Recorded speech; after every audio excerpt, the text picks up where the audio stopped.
Hi, John. Thanks for coming in today to discuss the results from your assessments. I understand that your feelings of hopelessness, anxiety, and depression are pretty significant. Learning about your symptoms while we discuss the results might be helpful for you. The first test you took was called the Beck Depression Inventory, and it measured your level of depression to be severe. So your score was a 32 out of 63. You've been having consistent feelings of guilt, restlessness, sadness, failure, and not enjoying things like you used to. You also shared that your future doesn't feel too positive either. While you become more tired than usual, you stated that you still have pretty good energy otherwise. It's also helpful that you haven't had any changes to your sleeping patterns, appetite, or interest in sex. One of your answers is particularly concerning, though. You answered that you would kill yourself if you had the chance. So I'd like to discuss your thoughts about this answer based on how you feel today. One of the reasons this stuck out to me was because the results on your Beck scale for suicide ideation was a 2 out of 36, meaning that you have minimal or very low desire to commit suicide or thoughts about it. You expressed that you have no desire to kill yourself, actually. And so I'd like to discuss this big difference in your statements on the depression screening, where you expressed a desire to kill yourself versus the suicide screening in which you stated that you didn't. So we can also discuss which one sounds more accurate for you. And I'm also curious if the multiple choice options for this question on the depression test were a little bit confusing, which maybe led you to answer in that way. So your score on the Beck hopelessness scale was moderate, with a score of 13 out of 20.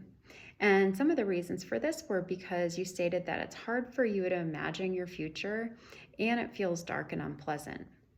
Also, feeling like things just don't work out the way you would like them to, and makes it kind of feel foolish for you to even want anything.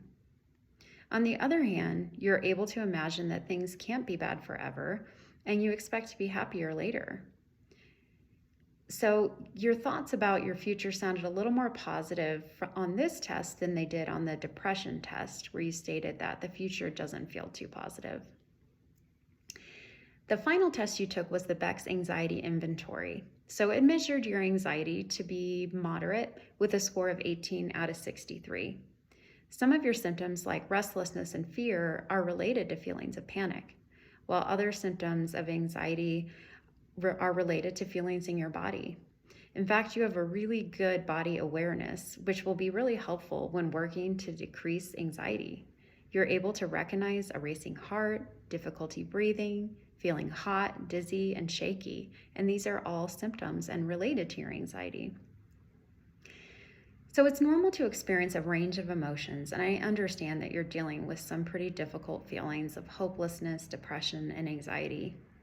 I imagine you've been going through a really hard time. Fortunately, there are a lot of treatment options. We can discuss which ones you feel most comfortable with. Some of these options include therapy, medication, some self-care ideas, and maybe even some lifestyle changes. Again, it's up to you. If you are feeling suicidal, though, safety is going to be our primary concern, so we can develop a safety plan together. I want you to know that I'm available to help you through this. We can schedule follow-up appointments to keep track of how you're feeling and make changes as needed. Please let me know how you feel about the results today.